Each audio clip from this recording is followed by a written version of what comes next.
Hey, it's Rachel, and I wanted to tell you about something you can do if you want your children to not only behave positively, but also feel really good about themselves. And the thing that you can do is you can teach them how to handle discomfort.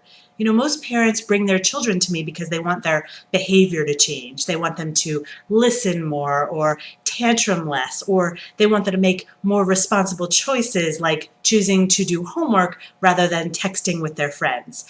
But what most parents don't realize is that all of this behavior generally comes from children's inability to handle discomfort.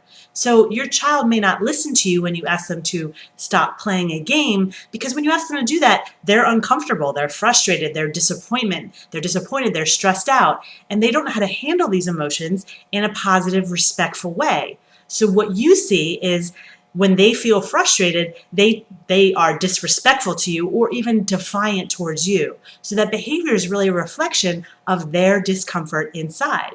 Similarly, children choose to text with their friends rather than doing homework because they don't know how to handle the discomfort of knowing that all their friends are having a conversation that they're not involved with, and the discomfort of having to do homework. So when we teach children how to handle this discomfort, they make much more positive choices. So I want to tell you a little bit about how to teach your children to handle discomfort. Now, this is a complicated process, obviously, and I can't teach it all to you in a couple of minutes, but I do want to give you a place to start. The first thing you want to do is make sure your children are experiencing these emotions of frustration and disappointment. That means that you can't save them. That also means that when you set a boundary, you can't change that boundary just so that they don't get upset.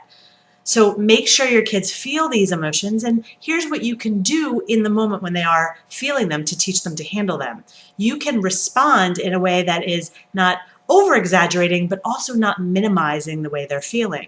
So if they're frustrated, what you want to say is, yeah, of course you're frustrated, or I know that's really, really frustrating. Just acknowledging how they're feeling. Now, if you over-associate with these emotions and say, yeah, I understand why you're frustrated, and you get really anxious or uncomfortable with them because you're uncomfortable with their discomfort, what happens is they start to over-associate with their emotions, and their emotions start to control their behavior.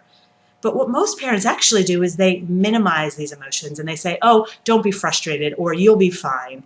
What happens when we minimize these emotions is that kids actually dig in more and they start to associate with these emotions more because they feel like no one gets them or understands them or hears them, so they focus more on how they're feeling. But if we acknowledge their feelings without minimizing them, without over-associating with them, children actually start to believe that they can handle discomfort because they've been able to handle it in the past. And that sets them up for such success in the future because they start to know they can take healthy risks, like trying out for a school play, because they know they can handle any potential disappointment if they don't get the part in the play.